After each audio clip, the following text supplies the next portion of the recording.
Kalau besok gue kasih lu McLaren, tapi cuma buat sehari, apa hal pertama yang bakal lu lakuin? Keliling kota atau upload Instagram? Kenapa hal pertama yang kepikiran justru kamera? Padahal mobil itu bahkan bukan punya lu. McLaren lu warna polos. Dan ternyata hari ini ada orang yang rela bayar bukan buat punya McLaren, tapi buat satu foto seolah-olah McLaren itu miliknya.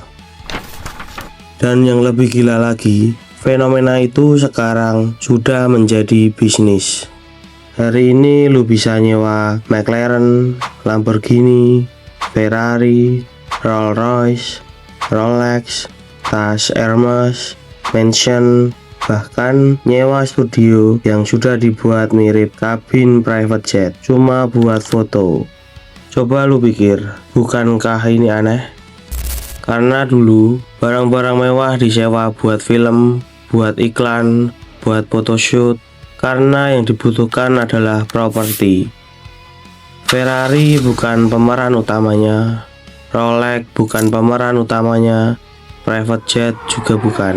Mereka cuma alat supaya sebuah cerita terlihat lebih meyakinkan. Tapi sekarang yang nyewa bukan lagi rumah produksi, bukan lagi sutradara, bukan lagi perusahaan, tapi orang biasa. Kenapa? Gak ada yang butuh Lambo cuma buat beli nasi goreng. Gak ada orang yang butuh Rolex cuma buat lihat jam. Gak ada orang yang butuh private jet buat pergi ke pantai. Berarti yang sedang dibeli bukan fungsinya. Ada sesuatu yang jauh lebih mahal daripada mobil itu. Dan sesuatu itu gak bisa disentuh bahkan dipegang, tapi bisa mengubah cara orang lain melihat kita.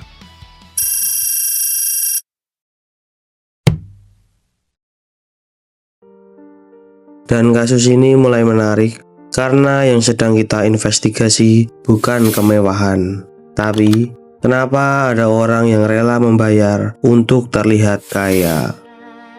Coba pikir, kenapa orang sehabis membeli mobil baru difoto terus diposting?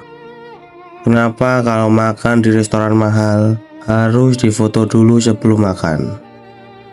Kenapa kalau liburan kita selalu membuat video atau foto untuk menunjukkan kita sedang liburan? Dan menurut gue disinilah media sosial mengubah permainan. Dulu kalau lu pengen dianggap sukses, yang lihat paling cuma tetangga, teman kantor, keluarga. Sekarang sekali upload bisa dilihat ribuan orang.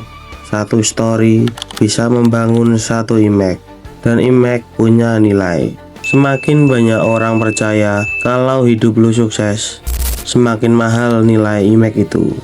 Makanya kalau dipikir lagi, yang berkembang bukan bisnis rental barang mewah, tapi bisnis framing.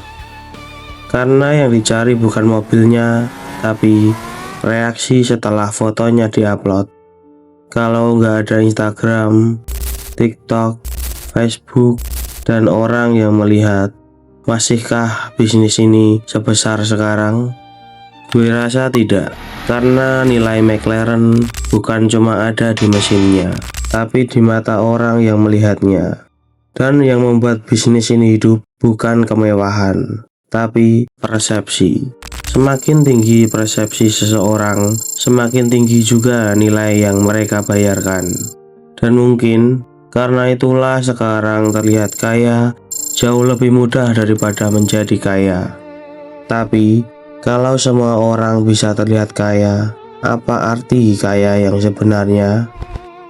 Dan pertanyaan itu membawa gue ke sesuatu yang lebih menarik lagi. Karena ternyata keinginan untuk terlihat berhasil bukan muncul karena media sosial. Media sosial cuma memperbesar apa yang sebenarnya sudah lama ada. Coba pikir, kenapa hampir semua drama Cina punya pola yang sama? Tokoh utama miskin, diremehin, dianggap gagal. Terus di tengah cerita tiba-tiba kaya, pakai jas mahal, naik mobil mewah, punya rumah besar. Dan orang pertama yang dia datangin justru orang yang dulu ngeremehin dia. Kenapa? Karena yang bikin puas bukan uangnya, tapi momen saat semua orang akhirnya mengakui dirinya. Dan ternyata cerita kayak gitu bukan cuma laku di drama Cina, tapi di dunia nyata juga ada. Makanya sekarang banyak orang bukan cuma kerja buat jadi kaya, tapi pengen terlihat berhasil. Dan ketika keinginan itu ketemu dengan peluang bisnis, lahir satu pasar baru. Pasar yang menjual kesempatan untuk terlihat sudah sampai di garis finish. Padahal belum tentu bisa mengubah cara orang lain melihat hidup kita. Makanya kalau dipikir lagi, yang berkembang bukan bisnis rental, tapi bisnis yang menyewakan status. Kalau status bisa disewa, kalau image bisa disewa, kalau kemewahan bisa disewa, berarti yang benar-benar langka bukan lagi mobil mewah, tapi kesuksesan yang nyata. Karena terlihat sukses hari ini jauh lebih mudah daripada benar-benar sukses. Dan mungkin itulah alasan kenapa pasar ini terus tumbuh. Karena yang dicari bukan Ferrari, yang dicari bukan Rolex.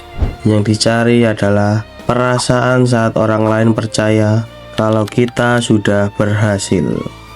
Dan semakin gue menyelidiki kasus ini, semakin gue sadar, mungkin yang disewakan bukan kekayaan, tapi harapan bahwa dengan terlihat kaya, cara orang lain memperlakukan kita akan ikut berubah.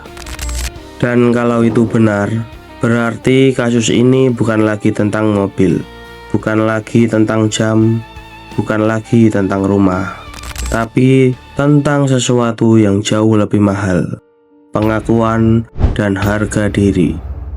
Dan karena itu, yang berubah adalah cara kita melihat kesuksesan.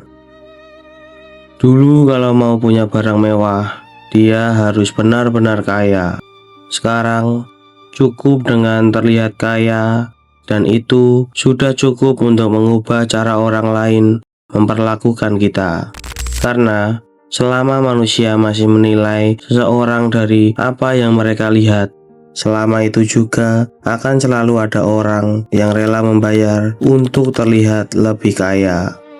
Tapi ada satu pertanyaan yang terus mutar di kepala gue. Kalau yang kita cari memang kekayaan, kenapa yang disewa justru penampilannya? Buat flexing, buat pengakuan, buat balas dendam, buat popularitas, atau karena mereka percaya kalau dengan terlihat kaya, hidup mereka akan lebih dihargai? Lantas, apa mereka malu dengan hidupnya? Atau jangan-jangan yang sebenarnya mereka takutkan bukan hidup miskin, tapi terlihat biasa? Karena di zaman sekarang, menjadi kaya butuh waktu, tenaga, dan otak. Tapi kalau cuma mau terlihat kaya, kenapa tidak menyewa saja? Stay king, see you next suspect, don't play with the young.